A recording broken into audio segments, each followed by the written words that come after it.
സാഗരമേ ശാന്തമാകനീ സാന്ധ്യരാഗം. നവനീത് എങ്ങനെയാണ് എനിക്കിങ്ങനെ ഒരു പൊട്ടൻഷ്യൽ ഇതുണ്ട് എന്ന് ഫൈൻഡ് ഔട്ട് ചെയ്യുന്നത് നവനീതാണോ? ഇപ്പം പാട്ട് പാടുന്ന സമയത്ത് പാട്ട് മാത്രമല്ല പാടുക, ലൈൻസ് മാത്രമല്ല പാടുക, ഫസ്റ്റ് നോട്ട് തൊട്ട് ലാസ്റ്റ് നോട്ട് വരെ പാടും. ഹൃദയ മുരളിയിലൊഴുകിവാ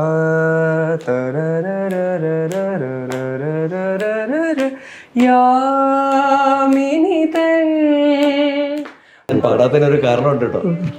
നമുക്ക് നമ്മളൊരു പാട്ടുകാരൻ ചെയ്യേണ്ട ഏറ്റവും അടിസ്ഥാനപരമായിട്ടുള്ള കാര്യം എന്താ വെച്ചാൽ നമുക്ക് ഒരു പാട്ട് അതിനോട് നീതി പുലർത്താൻ പറ്റുക എന്നുള്ളതാണ്. എനിക്ക് നീതി പുലർത്താൻ പറ്റാത്ത പാട്ടാണ്. അത്രയും വലിയ വലിയ പാട്ടുകളൊക്കെ ചെയ്തിട്ടുള്ള ഗ്രേറ്റ് ഒരു മ്യൂസീഷ്യന്റെ മുമ്പിലല്ലേ ഞാനിപ്പോ പറഞ്ഞൊരു സിംഹത്തിന്റെ മറയിൽ ചെന്ന കുഞ്ഞിനെ പോലെ ഞങ്ങൾ നിൽക്കുക. മനസ്സുമായി ചേർന്നിടാ. എത്ര ആഴത്തിലാണ് നവനീത് അവിടെ ഇരുന്ന് പറഞ്ഞത്. സത്യം പറഞ്ഞാൽ പ്രൊഫഷൻ ഇതാണ്.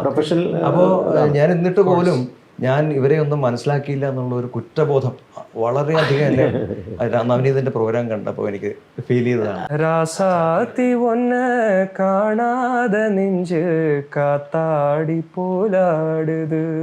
Sometimes I don't sing songs like 100% perfect, right? So I feel like I'm not the right person to. I don't think ജീവിതത്തിൽ അങ്ങനത്തെ ഒരു ശക്തിമയം ഞാൻ അങ്ങനെ കേട്ടിട്ടുണ്ടോ എനിക്ക് അറിഞ്ഞൂടാ, കേൾക്കാൻ ആഗ്രഹമുണ്ടോ എനിക്ക് അറിഞ്ഞൂടാ.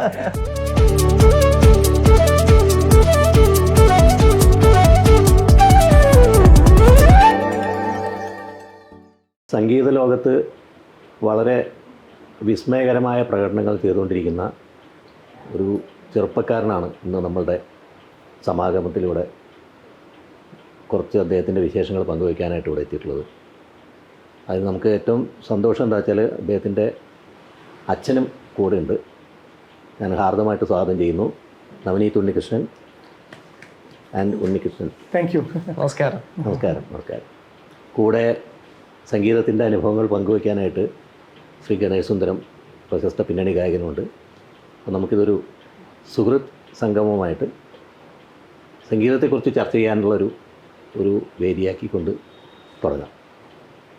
ആദ്യമേ ഞാൻ മനസ്സിലൊരു സംശയമാണ്. അതായത് ഗണേഷ് സുന്ദരം ഒരു 4 പതിറ്റാണ്ടുകളായിട്ട് സംഗീത രംഗത്തുള്ള ഒരാളാണ്. Means 4 decades.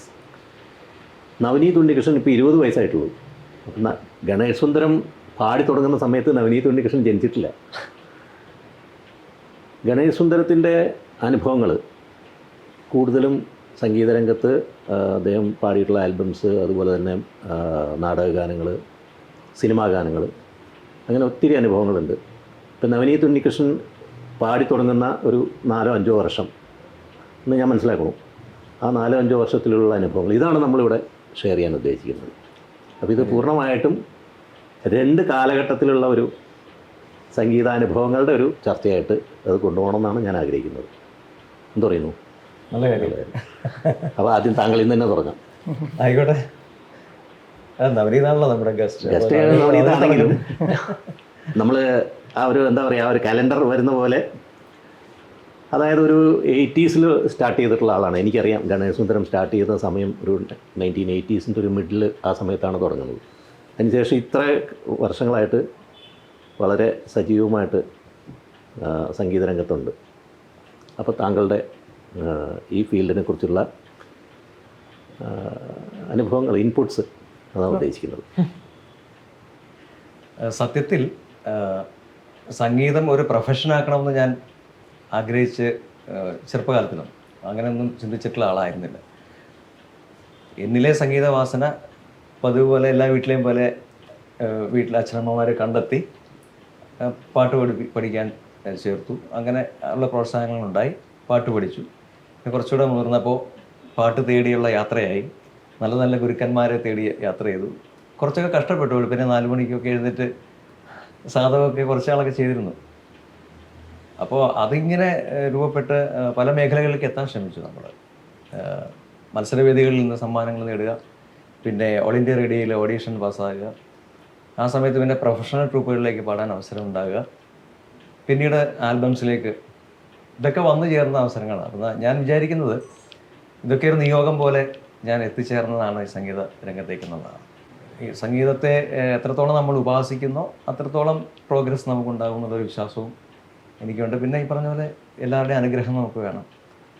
അൾട്ടിമേറ്റ്ലി നമ്മുടെ ഹാർഡ് വർക്ക് അതാണ് നമുക്ക് റിസൾട്ട് തരുന്നത്, അല്ലേ?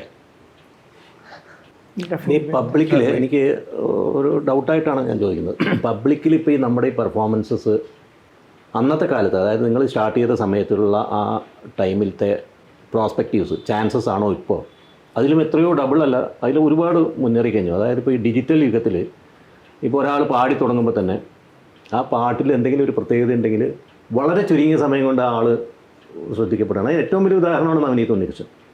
നവനീത് ഉണ്ണികൃഷ്ണൻ ഒരു ഡിഫറെൻ്റ് ആയിട്ടുള്ളൊരു പാറ്റേണിൽ സംഗീതം ഹാൻഡിൽ ചെയ്യാൻ തുടങ്ങിയപ്പോൾ അത് ജനങ്ങൾ ഭയങ്കരമായിട്ട് അക്സെപ്റ്റ് ചെയ്തു, ഇപ്പോഴും അക്സെപ്റ്റ് ചെയ്തുകൊണ്ടിരിക്കുന്നു. അപ്പോൾ ഈ ഡിജിറ്റൽ സൗകര്യങ്ങൾ, അതായത് ഇപ്പം ഓൺലൈൻ മീഡിയാസ്, ചാനൽസ്, അങ്ങനെ ഇതെല്ലാം വന്ന് സപ്പോർട്ട് ചെയ്യുമ്പോൾ ഇപ്പോഴത്തെ കാലഘട്ടത്തിൽ ഒരാൾക്ക് പെട്ടെന്ന് അങ്ങനെ വളരെ എന്താ പറയുക ഹാർഡ് വർക്കിലൂടെ തന്നെയാണെങ്കിലും വളരെ ചുരുങ്ങിയ സമയം കൊണ്ട് ഉയർന്നു വരാൻ സാധിക്കുന്നു. പക്ഷേ നിങ്ങളുടെ പറഞ്ഞ തുടങ്ങിയ പീരീഡിൽ കാലഘട്ടം അങ്ങനെ ആയിരുന്നില്ലല്ലോ. അങ്ങനെ ആയിരുന്നില്ല. അത് നമ്മൾ സ്റ്റേജിലും എല്ലാം പെർഫോം ചെയ്ത് പ്രൂവ് ചെയ്യേണ്ടിയിരുന്നു ആ കാലഘട്ടത്തിൽ. അതിപ്പോൾ ഒത്തിരി പ്ലാറ്റ്ഫോംസ് ഉണ്ടല്ലോ, പ്രത്യേകിച്ച് റിയാലിറ്റി ഷോസ്. അതിൽ കിട്ടുന്ന ഒരു പോപ്പുലാരിറ്റി എന്ന് പറയുന്നത് വളരെ വലുതാണ്. നമ്മളൊക്കെ ഇപ്പോൾ എന്താ പറയുക, ഒരു കോമ്പറ്റീഷൻ സ്റ്റേജ് എന്ന് പറയുന്നത് ഇയർലി വൺസ് ഒക്കെ ആയിരിക്കും. ഇപ്പോൾ യൂണിവേഴ്സിറ്റി തലത്തിൽ അല്ലെങ്കിൽ സ്കൂൾ തലത്തിൽ എന്നൊക്കെ പറയുമ്പോൾ ആ സ്റ്റേറ്റ് ലെവൽ കോമ്പറ്റീഷൻ എന്ന് പറയുന്ന ഒരു വർഷത്തിലൊരിക്കലേ ഉള്ളൂ. അതിനുവേണ്ടി നമ്മൾ കാത്തിരുന്ന് അതിനുവേണ്ടി പ്രിപ്പയർ ചെയ്തിട്ട് പോയി പാടുന്നു, സമ്മാനം കിട്ടിയാൽ കിട്ടി, ഇല്ലെങ്കിൽ ഇല്ല, അല്ലേ? അങ്ങനത്തെ ഒരു അവസ്ഥയായിരുന്നു. പക്ഷേ ഇപ്പോൾ അങ്ങനെയല്ല, ഇഷ്ടംപോലെ സാധ്യതകളുണ്ട്. പിന്നെ ഇപ്പോൾ പ്രത്യേകിച്ച് സോഷ്യൽ മീഡിയ ത്രൂ എല്ലാവർക്കും അവരുടെ കഴിവ് പ്രകടിപ്പിക്കാനുള്ള വാസ്റ്റായിട്ടുള്ള അതുകൊണ്ട് ഇനി നവനീതിനോട് ചോദിക്കാം. നവനീത് എങ്ങനെയാണ് എനിക്കിങ്ങനെ ഒരു പൊട്ടൻഷ്യൽ ഇതുണ്ട് എന്ന് ഫൈൻഡ് ഔട്ട് ചെയ്യുന്നത്? നവനീതാണോ ഫൈൻഡ് ഔട്ട് ചെയ്യണേ, അതോ നവനീതിൻ്റെ പാരൻസ് ആണോ, അതോ ഇനി ആരെങ്കിലും ഫ്രണ്ട്സ് ആണോ എനിക്ക് ഇങ്ങനെയൊക്കെ ചെയ്യാൻ കഴിയും, അല്ലെങ്കിൽ I am confident of doing all these things എന്നുള്ളത് ഒരു സ്റ്റേജിലേക്ക് വന്നത് എങ്ങനെയാണ്? I think obviously my parents played a huge role in supporting me unconditionally throughout my musical journey. They still do to this day. And then of course my musical teachers as well, my gurus. I mean, they're responsible for teaching me all the concepts of music that I know to date. And I'll always be a student of music for the rest of my life, right? So that will never, the learning will never end as long as I live. But as far as recognizing, I guess whatever potential that I have, I think it started from a young age. So I think at least this is what I've heard, like Acham, like I've heard both of them say that when I was like young and whatnot, in a like I used to like bang on pots and drums and everything, and namakku cheriya piano undayirunnu nammade veettile. So adellam vechittu I used to just kind of mess around with it and try to make sounds with it. So I guess at that point, I think my dad can probably answer the question a little better than I can. അല്ലേ sir, എങ്ങനെയാണ് ഇത് recognise ചെയ്തത്? ഇവൻ ഇങ്ങനെ ഒരു talent ഉണ്ട് എന്ന് എങ്ങനെ മനസ്സിലായി? ഇങ്ങനെ ഇവൻ അതിശയോക്തിയല്ല, പറയാൻ തുടങ്ങിയപ്പോൾ തന്നെ പാടാൻ തുടങ്ങിയിരുന്നു. രണ്ടും ഒരുമിച്ച് സംഭവിച്ചായിരുന്നു. ഒരു 1.5 വയസ്സാകുമ്പോൾ പാടുന്ന വീഡിയോ ഒക്കെ ഞാൻ ചിലതൊക്കെ പോസ്റ്റ് ചെയ്തിട്ടുണ്ട് ഫേസ്ബുക്കിലൊക്കെ. 18 മാസം, 18 വയസ്സ്, 22 മാസം, അല്ലെങ്കിൽ 10 മാസം എന്നൊക്കെ പറഞ്ഞ് ഞാൻ വീഡിയോ ഒക്കെ സ്റ്റോറി ചെയ്തിട്ടുണ്ടായിരുന്നു. അപ്പോഴന്നെ പിന്നെ മ്യൂസിക്, ഞാൻ മ്യൂസിഷ്യൻ അല്ല, ഗണേശന്റെ മാതിരിയുള്ള മ്യൂസിഷ്യൻസ് പറയായിരുന്നു ഇങ്ങനെ ഹീസ് വെരി ഡിഫറെന്റ് എന്ന് പറയും. പിന്നെ ഒരു 2 വയസ്സൊക്കെ ആകുമ്പോഴേക്ക് ഫുൾ ഫ്ലെഡ്ജ് ആയി പാടുമായിരുന്നു. 2-3 വയസ്സൊക്കെ ആകുമ്പോഴേക്ക് you can tell that, you know, like he's singing like fluent ആയിട്ട് പാടുമായിരുന്നു. അപ്പം അതിൻ്റെയൊക്കെ വീഡിയോ ഒക്കെ ഇപ്പോഴും ഉണ്ട്. ഒരു മുതലക്കിനാവിൻ എക്സ്ട്രാordinary. കാരണം ഞാൻ വേറൊരു കാര്യം പറയാം. ഞാൻ നവനീതിന്റെ പ്രോഗ്രാം ആദ്യമായിട്ട് കാണുന്നത് ഇവിടെ JT പാക്കിലാണ്. നമ്മൾ ഒരുമിച്ചാണ് ഫോട്ടോ എടുത്തിട്ടുണ്ട്. അപ്പൊ JT പാക്കിൽ ആ പ്രോഗ്രാം കേട്ടപ്പോ ആക്ച്വലി ഞാൻ ലജ്ജ കൊണ്ട് തല താഴ്ത്തി. സത്യമായിട്ട്. കാരണം 4 decades ആയി ഞാൻ ഈ രംഗത്തുണ്ടെന്നുണ്ട്. പക്ഷെ 4 വർഷം പോലും ആയിട്ടുള്ള ആളായിട്ട് എനിക്ക് തോന്നിയില്ല. കാരണം അത്രമാത്രം അറിവ് നമ്മുടെ ഗുരുക്കന്മാരെ കുറിച്ച്, ഈ മ്യൂസിക് കമ്പോസേഴ്സിനെ കുറിച്ചൊക്കെ എത്ര ആഴത്തിലാണ് നവനീത് അവിടെ ഇരുന്ന് പറഞ്ഞത്. സത്യം പറഞ്ഞാൽ ഞാൻ ആക്ച്വലി ഇതുകൊണ്ട് ജീവിക്കുന്ന ആളും കൂടെയാണ്, അല്ലേ? പ്രൊഫഷൻ ഇതാണ്. അപ്പോൾ ഞാൻ എന്നിട്ട് പോലും ഞാൻ ഇവരെ ഒന്നും മനസ്സിലാക്കിയില്ല എന്നുള്ള ഒരു കുറ്റബോധം വളരെയധികം എന്നെ നവനീതിന്റെ പ്രോഗ്രാം കണ്ടപ്പോൾ എനിക്ക് ഫീൽ ചെയ്തതാണ്. അല്ല അത് ഒരു പക്ഷേ ഗ്രേറ്റ് ജോബ്, വളരെ ഗ്രേറ്റ് ജോബാണ്. അതൊന്നും great job. Thank you for that, but I also have to say, like, hearing you sing Otte Kambinadam and other songs like Tarige from a young age, and Shiriki, like, those are the first I heard, like, Uncle, you're Tarige and you're Otte Kambinadam before I heard Yeshudas sirs, right? So hearing It's a those compliment songs, for etc., the type of effect that it had on me from that age, that's why I still love those songs. I still listen to Ravindra Masha's songs, maybe Jansi അതായിരിക്കും Masha's ഞാൻ songs. ഞങ്ങൾ വന്ന് introduce ചെയ്ത് ഞാൻ ഇങ്ങനെ ഇന്ന ആളാന്ന് പറഞ്ഞ് ഞാൻ ഇൻട്രൊഡ്യൂസ് ചെയ്തപ്പോൾ എന്നെ നോക്കിയിട്ട് ഉടനെ എന്നെ നവനീത് ഇങ്ങോട്ട് ആ ഗണേഷ് സുന്ദരം എന്ന് പറഞ്ഞു. 3 വയസ്സ് അറിയാം. മൂന്ന് വയസ്സ്, yeah, from that age itself. ഞാൻ യൂട്യൂബിൽ പാടുന്ന വീഡിയോ ഉണ്ട്. Very good. ഇത്ര നെയ്മെല്ലാം ഇങ്ങനെ ഇപ്പൊ കഴിഞ്ഞ പ്രോഗ്രാമിനും കൂടെ നമ്മൾ ട്രിവാൻഡ്രത്ത് ഒരു പൊളിറ്റിക്കൽ ലീഡർ അവിടെ ഫ്രണ്ടിലിരിക്കണ്ടായിരുന്നു. ആ നെയിം എടുത്തിട്ട് നവനീത് പറയുന്നു. അപ്പൊ ഇത്രയും നിങ്ങൾ വാച്ച് ചെയ്യുന്നുണ്ട്. മീൻസ് പൊളിറ്റിക്സ് ആണെങ്കിലും ആർട്ടാണെങ്കിലും സിനിമയാണെങ്കിലും everything he's watching and he's keeping in his brain. അതൊരു ഭയങ്കരമായിട്ട് ഒരു ഇതല്ലേ അത്, മിറക്കലാണ് അതല്ല. ഞാൻ പറഞ്ഞില്ലേ എക്സ്ട്രാ ഓർഡിനറി. അപ്പൊ പിന്നെ അങ്ങനെ പറയൂ. ട്രാൻസ്ഫർ അപ്പൊ ഒരു 2-3 വയസ്സ് ആകുമ്പോഴേക്ക് മിക്ക പാട്ടുകളും ഒറ്റയ്ക്കമ്മയാളൊക്കെ ഗണേശന്റെ കേട്ടിട്ട് ഇങ്ങനെ ഫുൾ പാടുമായിരുന്നു അതിന്റെ. പിന്നെ ഒന്ന് ശ്രദ്ധിച്ചത്, ഇവൻ പാട്ട് പാടുന്ന സമയത്ത് പാട്ട് മാത്രമല്ല പാടുക, ലൈൻസ് മാത്രമല്ല പാടുക, ഫസ്റ്റ് നോട്ട് തൊട്ട് ലാസ്റ്റ് നോട്ട് വരെ പാടും. ഇപ്പൊ ഉദാഹരണമായിട്ട് ഇപ്പൊ കവിതയൊക്കെ പാടുന്ന സമയത്ത് അല്ല ഉദാഹരണമായിട്ട് സൈഡില്ലേ സംഗീതം അങ്ങനെ പാടിയിട്ട് പാട്ടുകൾ വന്ന് പിന്നെ അത് ഫുള്ളായിട്ട് ഇപ്പൊ താരകയൊക്കെ അങ്ങനെ എല്ലാ പാട്ടുകളും അങ്ങനെയാണ് പാടുക. അപ്പൊ അതൊക്കെ നമുക്ക് നമ്മൾ മ്യൂസീഷ്യൻ അല്ലാത്തതുകൊണ്ട് അതൊക്കെ ഒരു അത്ഭുതമായിരുന്നു. എങ്ങനെ ഇത് ഇങ്ങനെ കുട്ടികൾ ചെയ്യുമെന്നൊക്കെയാണെന്ന് അറിയില്ല. പിന്നെ കുറച്ചുകൂടെ കഴിഞ്ഞപ്പോഴും ഇവനിങ്ങനെ ഈ കീബോർഡൊക്കെ ഉണ്ടായിരുന്നു പറഞ്ഞില്ലേ, അപ്പൊ അതിലൊക്കെ ഇപ്പൊ ഏത് പാട്ട് കേട്ടാലും ഇങ്ങനെ കുത്തി ഇങ്ങനെ വായിക്കും. കുറച്ച് സമയം എടുക്കും, 1/2 മണിക്കൂർ 3/4 മണിക്കൂർ. പക്ഷെ അവസാനം പാട്ട് ഇപ്പൊ കേട്ട് കഴിഞ്ഞാൽ അതാണോ വായിക്കുന്നതെന്ന് മനസ്സിലാവും. പക്ഷെ പഠിച്ചിട്ടൊന്നുമില്ല. അപ്പൊ അങ്ങനെ നമുക്ക് ഇപ്പം ഭയങ്കര എന്തായാലും എന്നെക്കാളും ഡിഫറെന്റ് ആണ് അങ്ങനെ. പിന്നെ മ്യൂസിഷ്യൻസ് ഒക്കെ പറയാൻ തുടങ്ങി ഇങ്ങനെ he's very different from rest of the സാധാരണ മ്യൂസിക് മാതിരിയല്ല, അങ്ങനെ വളരെ ഡിഫറെന്റ് ആണ്, പല ഇങ്ങനെ ചെയ്യാൻ പറ്റില്ല എന്നൊക്കെ പറയാൻ തുടങ്ങി. പിന്നെ ഒരു കാര്യം എനിക്ക് ചോദിക്കാനുള്ളത്, ദേവരാൻ മാസ്റ്ററെ ആണല്ലോ കോൺസെൻട്രേറ്റ് ചെയ്തിരുന്നത്, ഫോക്കസ് ചെയ്തിരുന്നത് അല്ലേ? എന്താണ് അദ്ദേഹത്തിലേക്ക് ആദ്യം തന്നെ വരാൻ തോന്നിയത്? That's a really good question, Uncle. I think another thing that I think my dad forgot to mention is the role both my parents had in terms of, alongside my gurus and whatnot, is they introduced me to a lot of different pieces of music. Angane cherupam thotte achcha ammeyum, like I've heard when my mom was pregnant with me, she used to listen to, she's a big fan of M. Balu Krishna. Both my parents are. So we had his entire, like so many of his cassettes, like Tyagaraja, Sangeet, like the Tyagaraja Kriti cassettes, like Echarika Garara or Paluke Bangara Mayana. Apparently, to my knowledge, my mom used to tell me that she used to play these kritis and these like light compositions all the time when she was pregnant with me, and even like right after I was born. So I'm gonna kore paat angane nammal kelkum, and within that was Malayalam film music as well, right? So to answer your question, especially when you think of Malayalam film music, Devaraja Mash, I mean, is the father of Malayalam film music, right? The person who, I've even heard the great Ravindra Master and Johnson Master, I mean, both of them say in interviews, Devaraja Master is the one who made that textbook on how to tune a Malayalam song and things like that. And Cherupam thotte angane all, like my dad used to collect a lot of cassettes of like പഴയ മലയാള ഗാനങ്ങൾ, പഴയ പാട്ടുകൾ. So അതിൽ അങ്ങനെ എപ്പോഴും there will probably be 10-15 Devaraja മാസ്റ്ററുടെ പാട്ടുകൾ. ആ സമയത്ത് 2-3 I don't know that it's a Devaraja master song, but എപ്പോഴും അങ്ങനെ പറയുന്ന സംഗീതം ദേവരാജൻ, lyrics വയലാർ, പാടുന്നത് യേശുദാസ് sir, അങ്ങനെ the names always came up, but at that point I didn't have the presence of mind even to comprehend who these legends were. Then after that, pinne sangeetham padikkan thodangumbo, like when I was around 4 or 5, then I started to know more about Yeshudas sir and his songs and whatnot, and I started to listen to them, both Carnatic and like filmy. And then when I was around 10-11, I think the turning point was when Yana Sametana Kedar Ragam padikkan thodangiyathu. So that was under my guru Pandit Ramesh Nayanji. So he was teaching me Kedar, and then at that same time I heard Chakravartini. Then I was like amazed, because he also told me that Chakravartini is in the same raga and you should listen to this song. This is one of the best examples of Kedar in Indian film music period. One of the best examples, right? just because of how Devaraja Maharsh used the raga within that song. And I heard it, and then that's kind of where the journey ഇങ്ങനെ അവിടെ നിന്നാണ് തുടങ്ങിയത് ശരിക്കും പറഞ്ഞാൽ. So the more രാഗത്തിലുള്ള ചക്രവർത്തിനി ഒന്നൊരു പിന്നെ എല്ലാവർക്കും വേണ്ടി വരും, ഞങ്ങൾ എല്ലാവരും ഒന്ന് സന്തോഷിക്കാൻ. ശരിക്കും അങ്ങനെ Kedar, I still remember like that introduction music. The thing that stood out to me about Chakravartini is a lot of different things, but it's that intro music with the flute played by the great Endamani sir.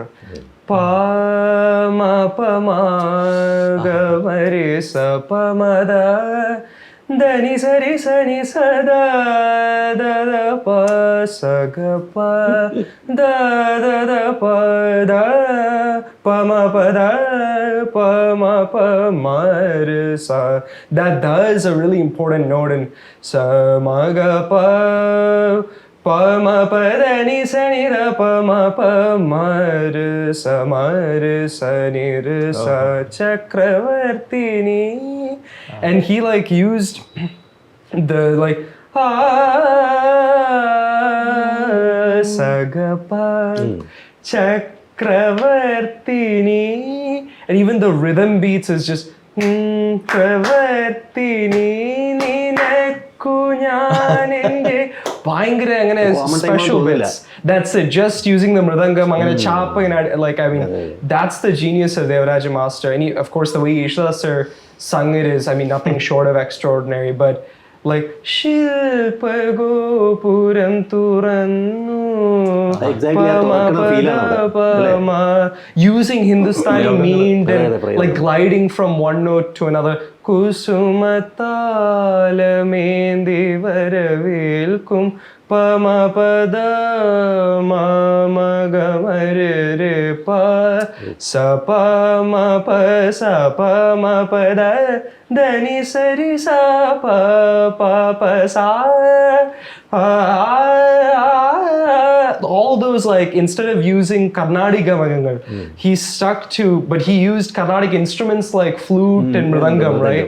Adellam vechittu he still like made sure that the raga was intact, the lyrical meaning was intact, and of course with Vailar sir's beautiful lyrics as always. I mean that's how they were able to make such amazing songs. So I'm going to do that.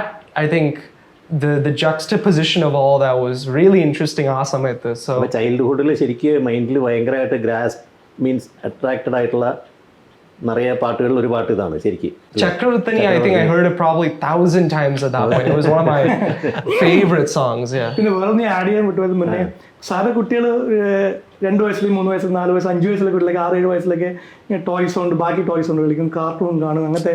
നമുക്ക് ഇവൻ full time music ആയിരുന്നു. എന്തെങ്കിലും ആയിട്ട് ഒന്നിക്ക് തട്ടുന്നുണ്ടാവും, അല്ലെങ്കിൽ മുട്ടുന്നുണ്ടാവും, ഇല്ലെങ്കിൽ ബാലഭാസ്കർ ഭയങ്കര ഇഷ്ടമായിരുന്നു. അല്ലെ വയലെടുത്ത് ബാലഭാസ്കറുടെ ഫുൾ ആക്ഷൻ കാണിക്കുന്നുണ്ടാവും. He was really like kind of my first hero. എഴുതാൻ പഠിച്ച ബാലഭാസ്കർ എന്നാണ്, ഫസ്റ്റ് എഴുതിയത് ബാലഭാസ്കർ എന്നാണ്. Because ആ സമയത്തൊക്കെ iPod and YouTube was made in 2005, so this is like 2007. Asamit YouTube and type in, I wanted to listen to Balabhaskar on my own. So rather than having Achanamma every time, oh Balabhaskar, 3 years. 3 years.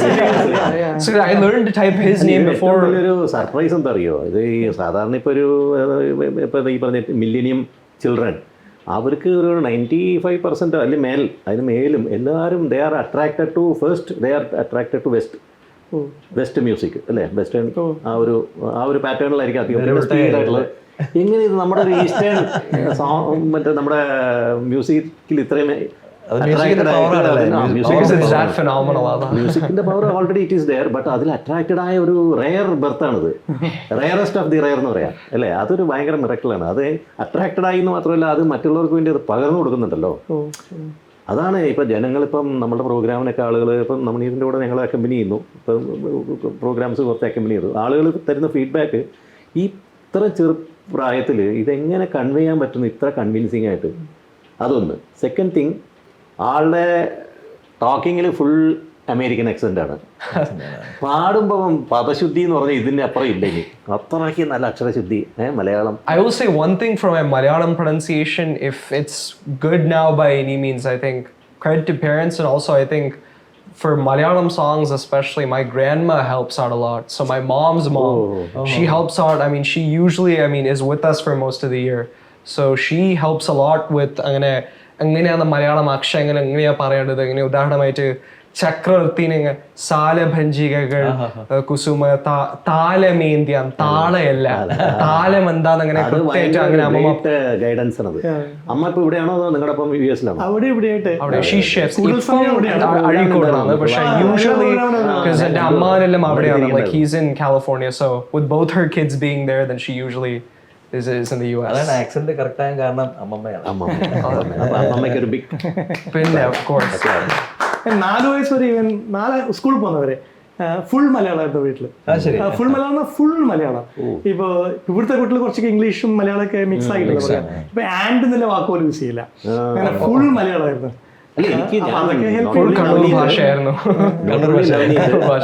എനിക്ക് സാറിന്റെ അടുത്തുള്ള ഒരു ഭയങ്കര എനിക്കുള്ള ഇതെന്താ വെച്ചാല് എത്ര വർഷമായി ഇപ്പൊ അമേരിക്ക പോയിട്ട്? ഒരു 40 years അല്ലേ? 35 ഇല്ല 27 കൊല്ലം എന്ന് പറഞ്ഞാൽ ഒരു ചുരുങ്ങിയ കാലമല്ലല്ലോ. പോയി 2 കൊല്ലം ആകുമ്പോൾ തന്നെ മലയാളം മറന്ന് സംസാരിക്കുന്നവരാണ് നമുക്ക് ചുറ്റും. പക്ഷെ സാറ് സംസാരിക്കുമ്പോൾ ഒരു ആവശ്യമില്ലാത്ത ഒരു എന്താ പറയുക പോലും വരില്ല. അതെല്ലാം ശരിക്കും അയാൾക്ക് ഗൈഡൻസ് ആണ്. നവനീതിന് കിട്ടിയിരിക്കുന്ന ഗൈഡൻസ്. ഇപ്പോൾ അമ്മമ്മയുടെ കാര്യം പറഞ്ഞ മാതിരി അച്ഛൻ അമ്മയെ പറ്റിയും Navneet you will be having something to tell, no? Oh, of course. Now she is not here. Especially I think a lot of like a lot of music and a lot of the song choices that I like make during my programs, and a lot of things can be attributed definitely to my mom. I mean, she's a huge and man, of course, but she even more than that.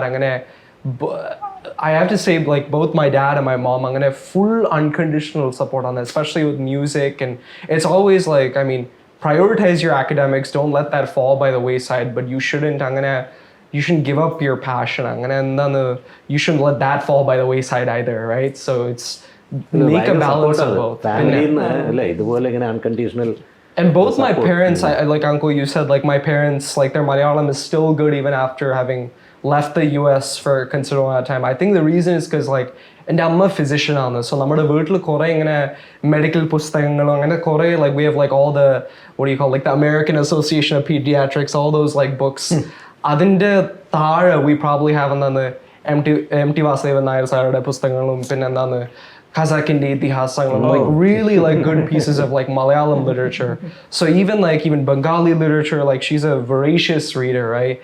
And she always encourages me to like always pick songs that sometimes don't necessarily get the deserved importance, like that sometimes it might not get the mainstream importance, because like she always says, like, just because some people don't hear it and some people do hear it doesn't make the song any less important, any more important. Good songs are good songs, right? So she has like a lot of different, like, I think she has a lot of like really really good taste in both music and art, and that definitely helps when selecting things for programs. Just ഒരു anecdote അതില് നവനീതിനെ pregnant ആയിരിക്കെ പ്രിയ, നമ്മുടെ അമ്മയുടെ പേര് പ്രിയ എന്നാണ്. എനിക്ക് തോന്നുന്നത് ഒരു constant effort എടുത്തിട്ട് every day there was a music thing going on pregnant ആയിരിക്കെ. അതാണ് ഈ ബാലമുരളിയുടെ ഹെച്ചരിക്ക ഗാഗ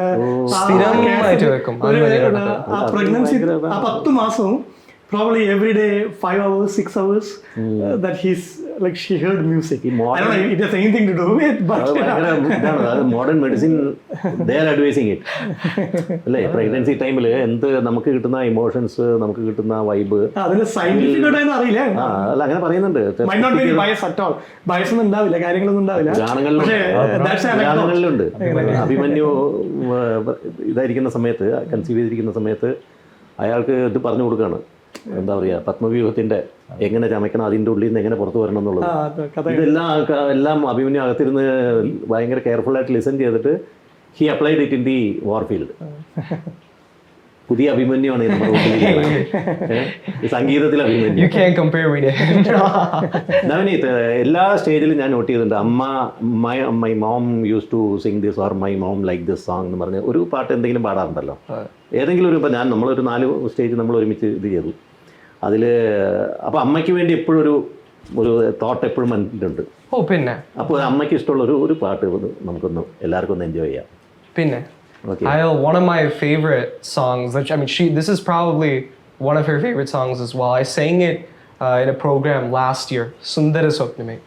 സുന്ദര സ്വപ്നമേ നീ എനിക്കേകിയ വർണ്ണ ചിറകുകൾ വീശി പ്രത്യുഷ നിദ്രയിൽ ഇന്നലെ ഞാനൊരു ചിത്രപതംഗമായി മാറി സുന്ദര സ്വപ്നമേ നീ എനിക്കേകിയ വർണ്ണ ചിറകുകൾ വീശി പ്രത്യുഷ നിദ്രയിൽ ഇന്നലെ ഞാനൊരു ചിത്രപതംഗമായി മാറി സുന്ദര സ്വപ്നമേ നീ എനിക്കേകിയ വർണ്ണ ചിറകുകൾ വീശി.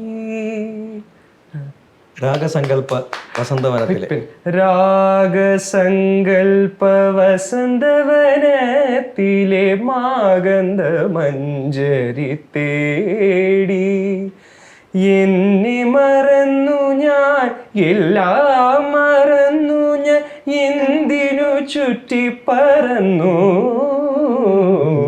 സുന്ദര സ്വപ്നമേ നീ എനിക്കേകിയ വർണ്ണ ചിറകുകൾ വീശി. ഈ പാട്ട് പാടാറുണ്ടോ? അമ്മയെ കുറിച്ച് പറഞ്ഞുകൊണ്ട് ചോദിച്ചതാണ്. അതായത് അമ്മേ അവിടുത്തെ മുൻപിൽ ഞാനാര് ദൈവമാര് കുറച്ചറിയും അങ്ങനെ ഒരു പല്ലവി. I haven't heard that song. Airur Sadashivan. അമ്മേ അമ്മേ അവിടുത്തെ മുൻപിൽ ഞാനാര് ദൈവമാര് അമ്മേ. നല്ല പാട്ടാണ്, സോൾ ഉള്ള പാട്ടാണത്. ഭയങ്കര ഒരു എസ്പെഷ്യലി ഒരു ഇനിഷ്യൽ വിളി ഒരു അമ്മേ, പിന്നെ വീണ അമ്മേ.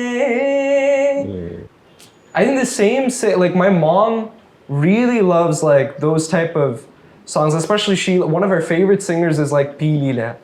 So even Swarna Chamaram, and both her and my dad love that song.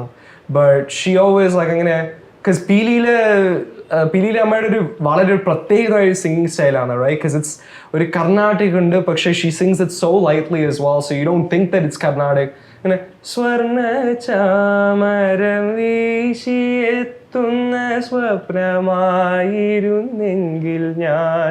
ഭയങ്കര, I mean the combination of P. Leela and Yeshadasa and so many songs. Sundara Swapname, സ്വപ്നങ്ങളെ നിങ്ങൾ സ്വർഗകുമാരികളല്ലോ സ്വപ്നങ്ങൾ. One of my favorite songs, also in Kedar as well, loosely. ഗാനങ്ങൾ മൂടി വരും നേരം there's a very നാരി പുണരുന്നു പുണരുന്നു തീരം. ഭയങ്കര ചെറിയ ഫോക്കസ് ചെയ്യേണ്ട അടുത്ത് ഫോക്കസ് ചെയ്യണം. ദേവരായ മാഷിന്റെ കുണുക്ക് എപ്പിസോഡ് നവനീത് ചെയ്തിട്ടുണ്ട് കേട്ടോ.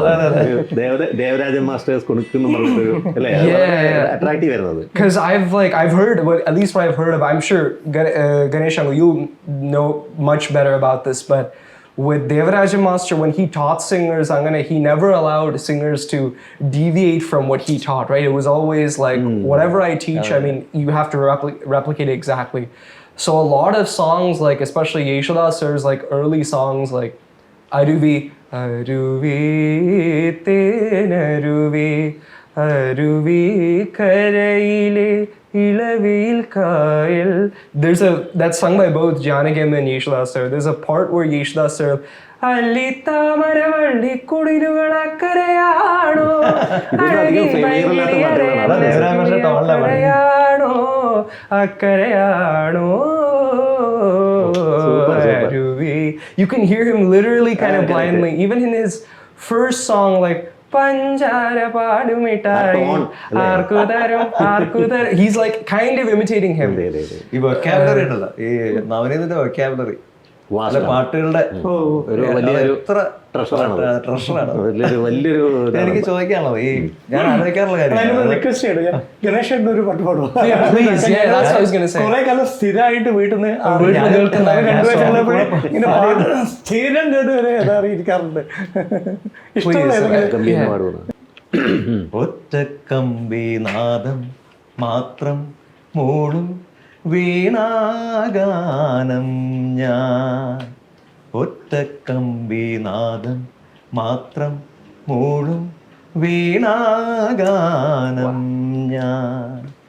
ഏകഭാവം ഏതോ താളം മൂകരാഗാനാലാപം.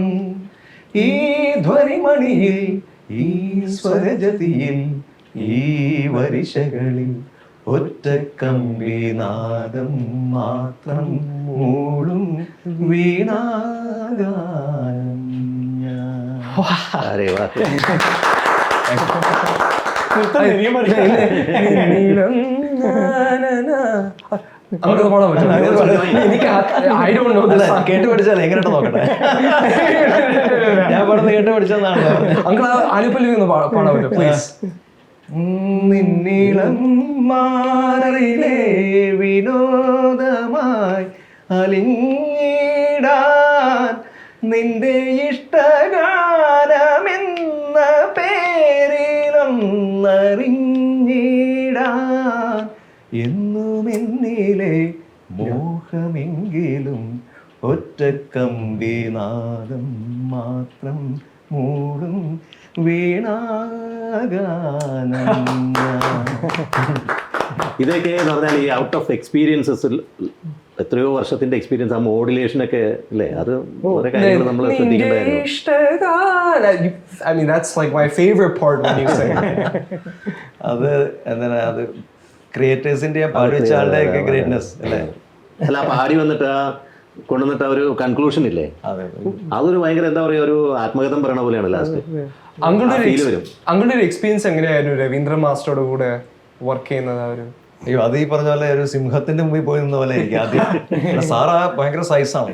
അപ്പോൾ അങ്ങനെ നമ്മൾ അദ്ദേഹത്തിന്റെ പാട്ട് കേൾക്കുമ്പോൾ പുള്ളിയെക്കുറിച്ചുള്ള ധാരണ ഒക്കെ വെച്ചിട്ടാണല്ലോ ഞാൻ ചെല്ലുന്നത്. ഞാൻ ആദ്യമായിട്ട് ചെല്ലുമ്പോൾ ഒരു വലിയൊരു അജാനുബാഹമായിട്ടുള്ള ഒരാള്.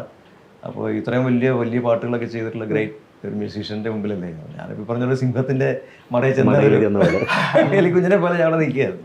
പക്ഷെ വളരെ എന്താ പറയണ്ടേ, വളരെ സ്നേഹമുള്ള ആളാണ് സാറ്. സാറ് വളരെ എന്താ പറയുക, ക്രിയേഷൻ വളരെ രസമാണ്. സാറ് ഒരു പാട്ട് കമ്പോസ് ചെയ്യുന്നുണ്ടെങ്കിൽ രാവിലെ നമ്മളവിടെ സാറിൻ്റെ വീട്ടിൽ ചെന്നാൽ പാട്ട് കമ്പോസ് ചെയ്താൽ ചെയ്തതേ ഉള്ളൂ. കാരണം ഒരു 90% കാര്യങ്ങൾ സംസാരിക്കുന്നത് ദാസാറിനെ കുറിച്ചായിരിക്കും. ബാക്കി ഒരു 10% പിന്നെ ചെന്നൈ എന്നുള്ള നഗരത്തെ കുറിച്ചായിരിക്കും സംസാരിക്കുന്നത്. പിന്നീട് എപ്പോഴെങ്കിലും പാട്ട് ചെയ്താൽ അങ്ങനെയാണ്. അത് വലിയ അനുഭവമാണ്. കുറച്ച് പാട്ടുകൾ സാറിന്റെ അടുത്ത് നിന്ന് പഠിക്കാൻ പറ്റി. നിറയെ ഡിവോഷനിലൊക്കെ പാടിയിട്ടുണ്ട്. അതെ, സാറിന്റെ കുറച്ച് വിരലുണ്ടാവുന്ന പാട്ടുകൾ എൻ്റെ ശബ്ദത്തിൽ വന്നിട്ടുള്ളൂ. പിന്നെ കുറച്ച് ട്രാക്സ് അങ്ങനെ ഉണ്ടായിരുന്നു. പിന്നെ ഞാൻ ചോദിക്കാൻ വന്ന കാര്യം എന്ന് വെച്ചാൽ, ഇപ്പൊ ഇതിങ്ങനെ പോവാണല്ലോ, ഇപ്പൊ ഈ മ്യൂസിക് ജേണി ഇങ്ങനെ എന്താ പറയണ്ട, ഇന്നോവേഷൻസ് നടത്തുന്നു, അല്ലെങ്കിൽ പ്രോഗ്രാംസ് ഇങ്ങനെ ചെയ്തുകൊണ്ടിരിക്കുന്നു. അപ്പോൾ ഇതിന് ഈ വേറൊരു തലത്തിലേക്ക്, വേറൊരു സ്റ്റെപ്പിലേക്ക് എങ്ങനെയാണ് ഇനിയിപ്പോൾ പ്ലാൻ എങ്ങനെയാണ് ഈ ഒരു മ്യൂസിക്കിനെ കൊണ്ടത്? ഇപ്പോൾ എന്താണ്, ഡാറ്റാ സയൻസ് ആണല്ലോ പഠിക്കുന്നത് അല്ലേ? ഡാറ്റ സയൻസ് ആണ് പഠിക്കുന്നത്. അതിൻ്റെ ഒപ്പം ഈ മ്യൂസിക്കിനെ ഇനി വേറൊരു ഡൈവേർഷൻ അല്ലെങ്കിൽ വേറൊരു തലത്തിലേക്ക് എങ്ങനെ പ്ലാൻ ചെയ്തിരിക്കുന്നത്, അല്ലെങ്കിൽ അത്തരത്തിൽ എന്തെങ്കിലും ഒരു എയിം ഉണ്ടോ എന്നുള്ളതാണ് ഒരു അംബിഷൻ. അല്ല, വളരെ സന്തോഷമുള്ള ഒരു കാര്യം പറയാലോ. ലാലേട്ടന്റെ പടത്തിൽ പാടിയില്ലേ, അത് ഞാൻ അറിഞ്ഞു. ആ കാര്യം പറയാലോ. അതെ, so I got the huge privilege and the chance of a lifetime to sing in the new movie by Satyandikar uncle and Mohanlal sir as well. So the movie's titled Hrudayapurvam. So I sang a melody song composed by Justin Prabhakaran, who's a phenomenal composer in his own right. പാച്ചുവിന്റെ അത്ഭുതങ്ങളൊക്കെ അദ്ദേഹം തന്നെ. Yes, same. Yeah, he's really, I mean, it was an awesome experience to work. ഇതൊരു മെലഡിയാണ് ഈ song. ഇതൊരു മെലഡിയാണ്. ഇത് solo ആണ്, duet ഒന്നുമല്ല. Solo, and then there's also like I think there's also another female singer with the humming here, but otherwise it's a solo song. Yeah. Solo song. Very good. ഭയങ്കര first എന്താ പറയാ കിട്ടുന്ന opportunity തന്നെ ഭയങ്കര Thank you. Congratulations. And then lyrics by Manu Manjit G as well. അതാണ് എഴുതിയിരിക്കുന്നത്. അതെ അതെ. അല്ല ഞാൻ ചോദിക്കുന്നത് വെച്ചാൽ മ്യൂസിക്കിൽ കൂടുതൽ എന്തെങ്കിലും റിസർച്ച് അങ്ങനെ എന്തെങ്കിലും ഉദ്ദേശം ഉണ്ടോ എന്നുള്ളത്? Yeah. So I think for me, like as far as future steps, I mean, being as realistic as possible, I think it's always like getting a job and then always using that to supplement my music. But in terms of just speaking about music solely, it's the goal has always to become ഒരു നല്ലൊരു independent musician ആയിട്ടാവണം, സ്വന്തം music ആക്കണം, സ്വന്തം പാട്ടുകൾ പാടണം. And of course, I mean, being a playback singer, composing music, and I think just dip my toes and everything, learn more ragas, learn more talas. I'm gonna do that's. So I think I hopefully that's not. I'm gonna ഭയങ്കര vague answer on the ക്ഷമിക്കണം. പക്ഷേ just to become a good independent musician, learn as much as I can from the surrounding musicians in the world. Very അത് വളരെ smooth ആയിട്ട് നടക്കട്ടെ. എല്ലാം ഗംഭീരമാണ്. Let everything Thank you, happen. appreciate it. ഞങ്ങൾ wish ചെയ്യണം എല്ലാവരുടെയും പ്രാർത്ഥനകൾ അല്ലേ? തീർച്ചയായിട്ടും. Thank you so much. It means a lot to hear those words from you.